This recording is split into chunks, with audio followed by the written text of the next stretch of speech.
After you've completed the oral interview and the medical examination, you will be required to do a background investigation.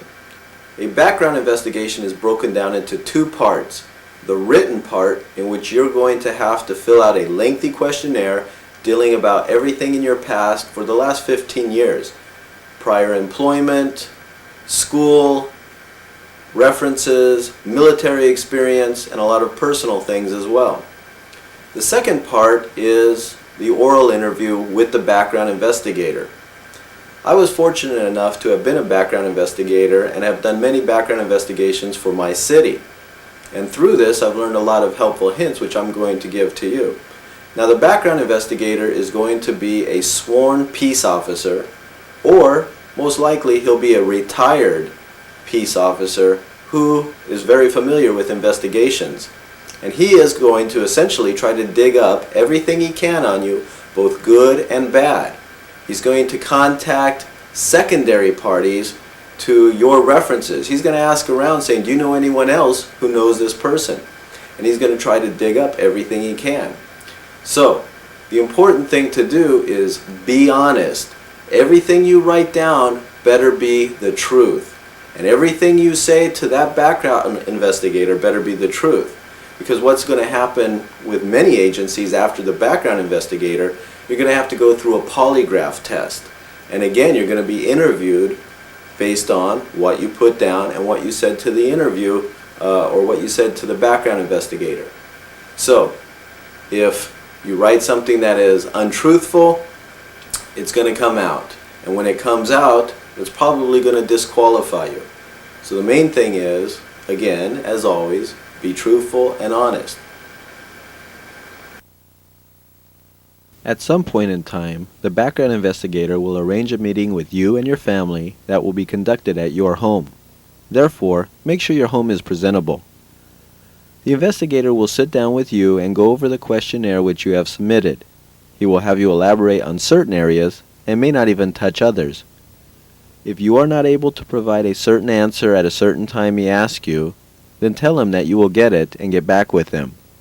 If you're married or living with others, the investigator will undoubtedly want to speak to them. The investigator knows that anyone in the household will be supportive of the applicant. So, what he really is after is to determine if the family really supports the applicant's decision to enter into law enforcement. The investigator may also choose to interview you together. By doing so, he's not only going to get to know you better, but will see how well you do in a social situation.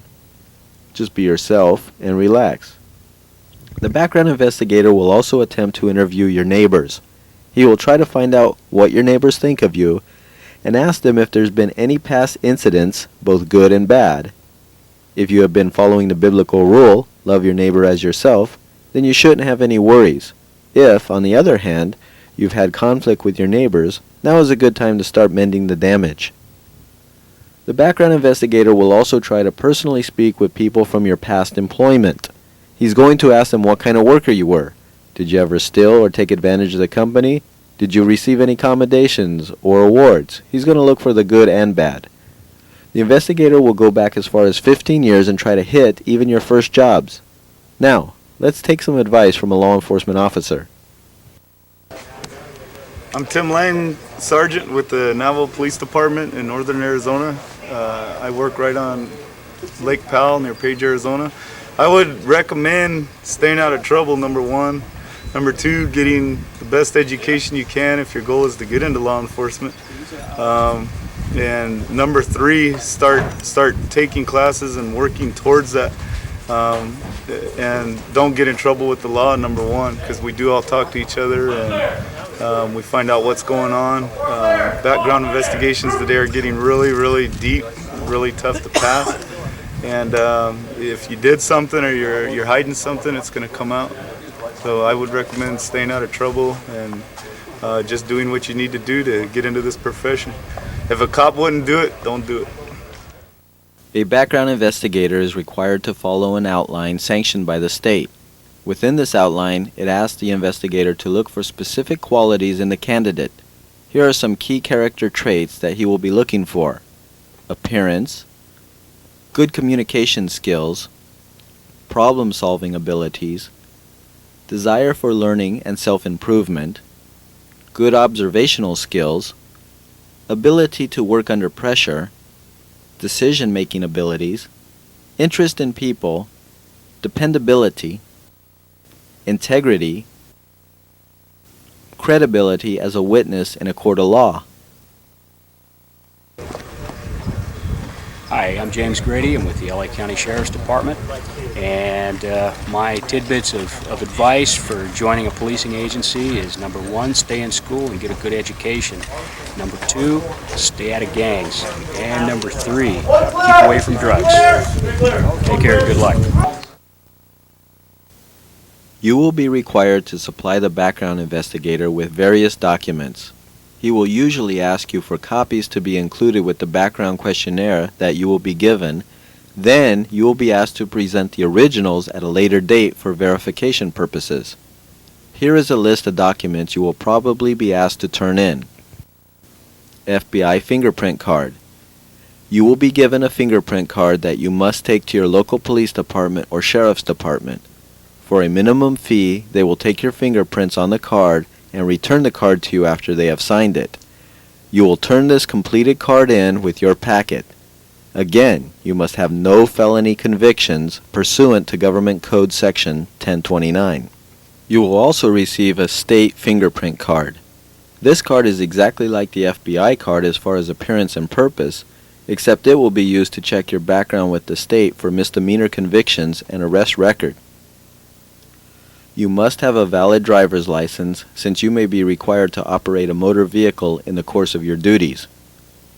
It is important to maintain a good driving record. Serious vehicle code violations can jeopardize your ability to get hired. Here's some advice from a traffic cop.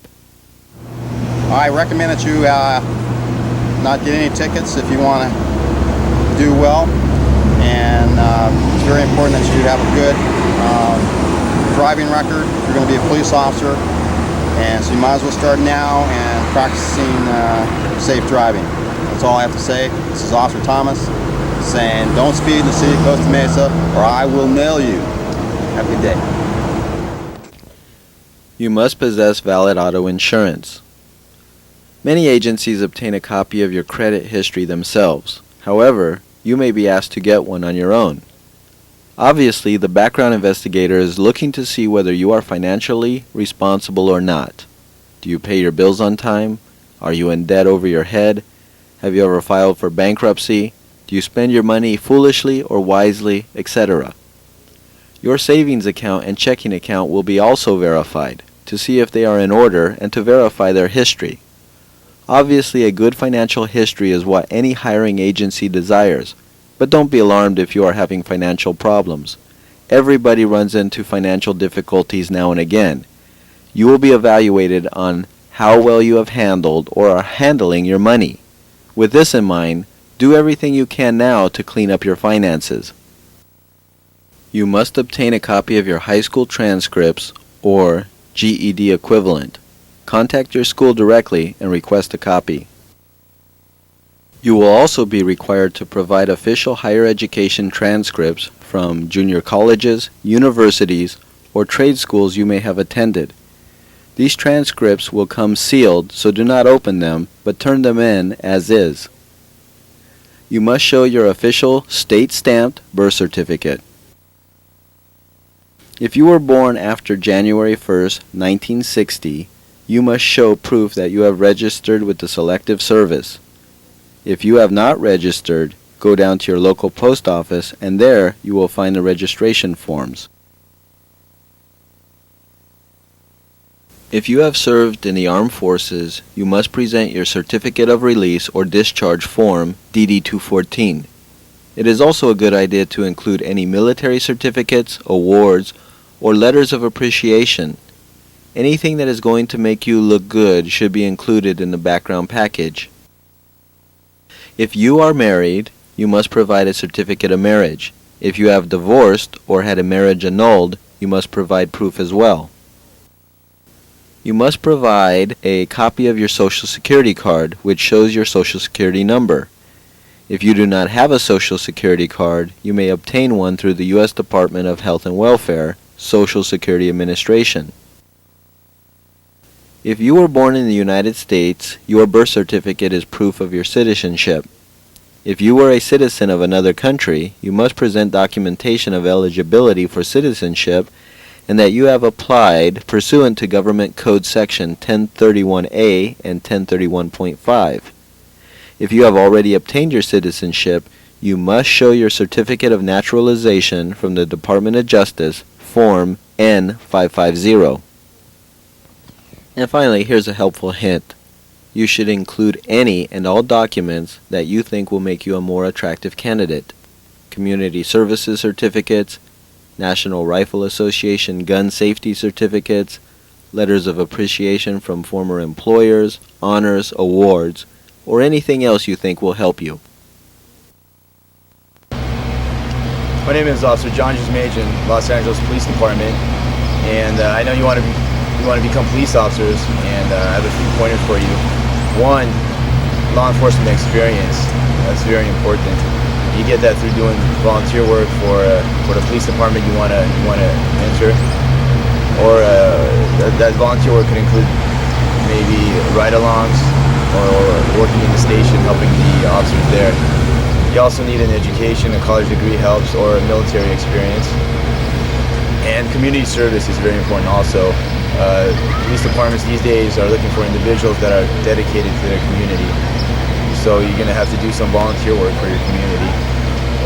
And that could be, you could become a big brother if you do that, for example. Also, work history is very important also. They want to see leadership qualities, and they want applicants to have some sort of authority and supervisory skills. Hi, my name is Scott Weiss. I'm a police officer. I've been a police officer about 12 years, and I'm an instructor for Hike Stock Shoot Incorporated. We train tactical teams from all over the United States in special operations and SWAT training. Some of the things I want to talk about are what I think is most important if you want to become a police officer is planning. Don't wait until the last minute to start structuring your background to become a police officer. When we look for cops, we're looking for people that have lived their lives without having any problems in their background.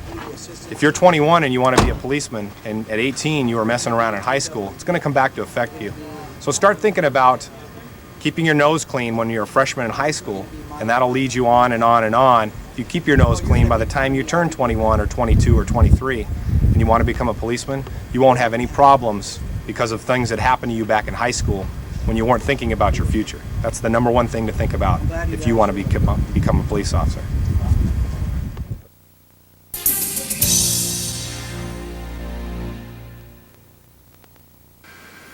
Good morning, I'm Sam Cordero, polygraph examiner licensed by the state of California. This morning we're going to talk about a potential applicant for police services and how it applies, how a polygraph applies to the hiring process. Polygraph is an instrument that records several functions of the body, the physiological functions of the body. It records heart rate, respiration, and galvanic skin response. Most people are very nervous regarding the polygraph exam, but it's a very simple process, and everybody should just relax, think about their past, and answer the questions as truthful as possible.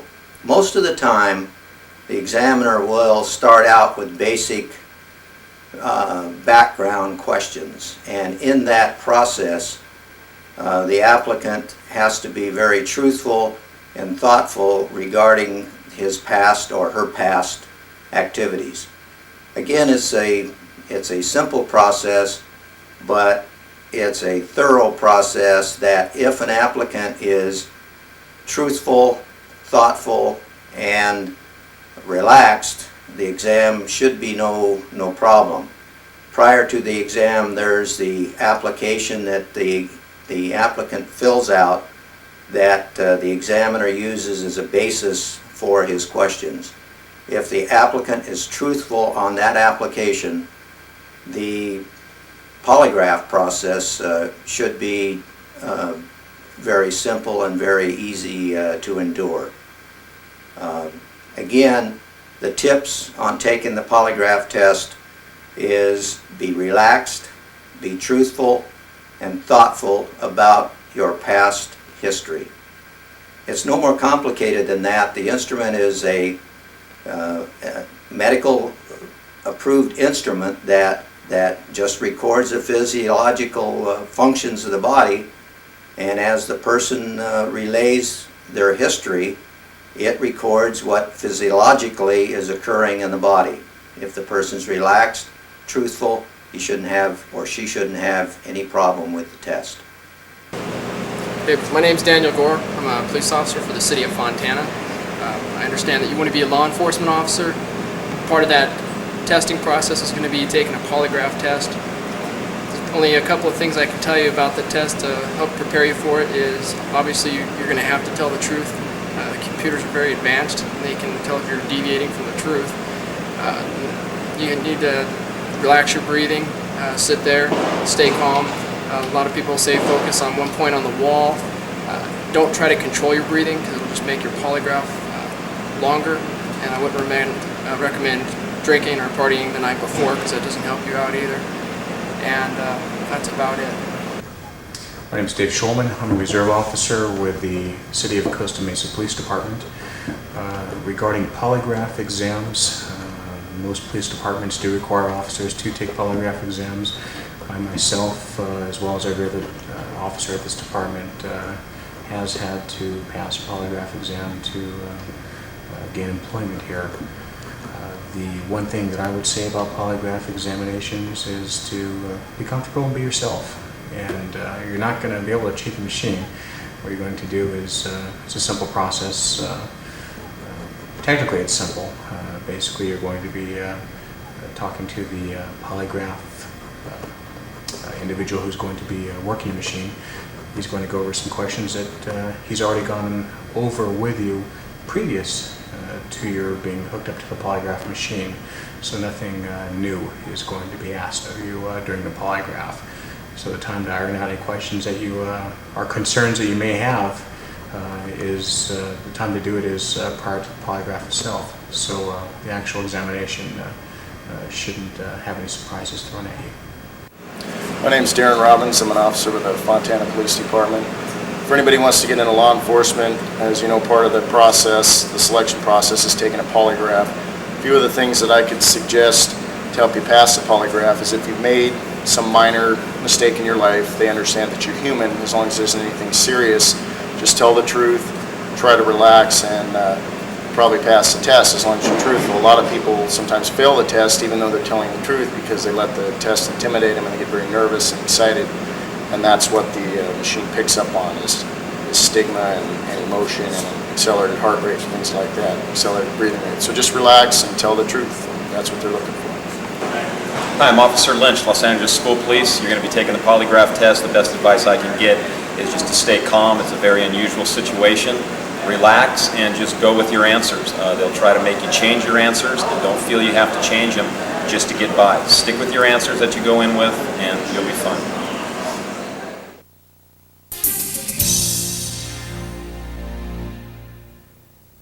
I'm Dr. Susan Sachs-Clifford, and I'm a police psychologist. I get a lot of questions about what police candidates can look forward to when they have a psychological evaluation. So I thought maybe I could clear up a few of those issues briefly to allay some fears about the process. First of all, a pre-employment psychological evaluation is not a look for mental illness. It's really to see if someone's suitable for the position. And common sense would tell you that a police officer, police candidate, deputy sheriff needs to be mature, good interpersonal skills, have integrity, be able to control impulses. And those are the kinds of issues that a psychologist will look for. In addition, different agencies have different needs. Some are very active and want people who can respond over and over to a high level of activities, and others are a bit slower and want someone who's more creative in finding work to do. Most agencies are looking for someone who's capable of both. Another question that's asked is what will happen in the pre-employment psychological exam. First of all, the psychologist is not a mind reader. Hopefully the psychologist is familiar with law enforcement and also familiar with the psychological tests and how to pull together all the information that's available through the background, through meeting the candidate and the test to come to a decision as to whether the person's appropriate. There's no way to prepare for a psychological exam other than possibly having a good night's sleep. The tests are standard tests. They may have some questions that seem unusual. They're old tests, but they've been around, and since millions of people have taken these tests, psychologists know how people respond. There is no right or wrong answer to any question, and the candidate needs to be honest because most of the tests have built-in factors to see if the candidate's trying to skew the test one way or the other. You need to be honest, take the test openly, and the psychologist should explain the test during the interview. Mostly candidates come to the interview with a life history that shows who they are and how they function, and that would be very difficult to change the night before the evaluation. So be honest, be yourself, let the doctor know why you're interested in law enforcement, and be sure that you have an opportunity to explain any issues that you feel are relevant about why you're suitable before the interview concludes. The doctor will likely have all the written tests scored and available before the interview, and the doctor will then tell the department verbally and in writing whether each candidate is recommended for the position. It's not a frightening process. It makes sense when you think about your partners and the people that you will be working with down the road.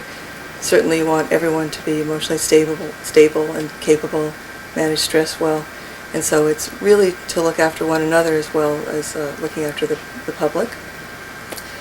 The disqualification rate is not particularly high in pre-employment psychological screening because most of the screening is done by the agency before they even get to the doctor. The background would screen out some people, sometimes a polygraph. If someone's behaved inappropriately, probably they won't even make it to the psychological exam. So relax and look at the whole process as a learning experience, and welcome to law enforcement. My name is Mitch Soper. I'm with West Jordan Police Department. I'm out here on this ship. We're doing an operation through our police training. We're taking over this GO plant. I'm just going to give you little pointers on going in for your psych test. When you're going in, don't change your answers. Keep your questions, brief. Don't give them any information that that they don't ask. And like I said, keep your questions. When you're answering the questions, keep them all consistent. That's the main thing they're looking for, is consistency and nothing out of the ordinary. Don't try and second guess them or play their little psychology game. Just answer the questions and be honest. I'm also a Marine Reserve. That's why I'm camoed up and doing this kind of stuff. Gave me some extra experience when I went into law enforcement. It helped out. I'd say any type of military experience is a plus for going into law enforcement. But anything you can do like this to better yourself before you get on will help. Anything close to this. Hi, my name is Ryan Gihome with Fayette County Adult Probation and Parole Department in Uniontown, Pennsylvania, which is close to Pittsburgh, Pennsylvania. Even though some of our standards are different for the evaluation process, there is one thing that is the same, and that's a psychological exam. Basically, there's two main factors I can give you to help you out on this psych exam. One would be your honesty. They're looking for any honest answers. And the number two thing would be consistency. I found that throughout these tests, they'll usually ask you 3 questions, but they're all in a different shape or form, so just remain consistent throughout the exam. And if you want to study up on this exam, there's several manuals you can buy. There's one by, I believe, ARCO. It's called Police Officer. So you got to take this exam. Just take this advice, and maybe it'll help you out. Hi, I'm Officer John Gates, Costa Mesa Police Department. What I'd like to tell you about is a little bit regarding the psychological evaluation, the written portion. And my thought is it's a very lengthy portion of the test. Usually there's hundreds of questions, And what they do during that portion of the test is ask you the same question in different forms many times throughout the test. And I believe what they're checking for is to see if you're consistent in your answers. So my advice would be that while taking that portion of the test, be honest so that you can remember what you put prior and you don't get yourself caught up in contradicting yourself throughout the test. You want to be consistent and honest. The psychological evaluation covers many aspects, and that's only one portion of the test. And as long as you're honest and stuff, you're not going to forget what you put earlier on in the test, and you shouldn't have any problem. Hi, my name is Matt Davis. I'm an officer in Midwestern state of Kansas. And I'm just going to give you a little tip on interview process. This is an interview. The trick to giving a good interview is to be confident, be sure of yourself, be honest. Honesty is exactly what they want. They don't want to know if you are a cop right there in front of them. They want to know if you are trainable, if you are able, if you have the ability to learn, and to learn right. Just do as you're told, answer the questions honestly, and appear confident. That should be all it takes to be a successful, to survive a successful interview.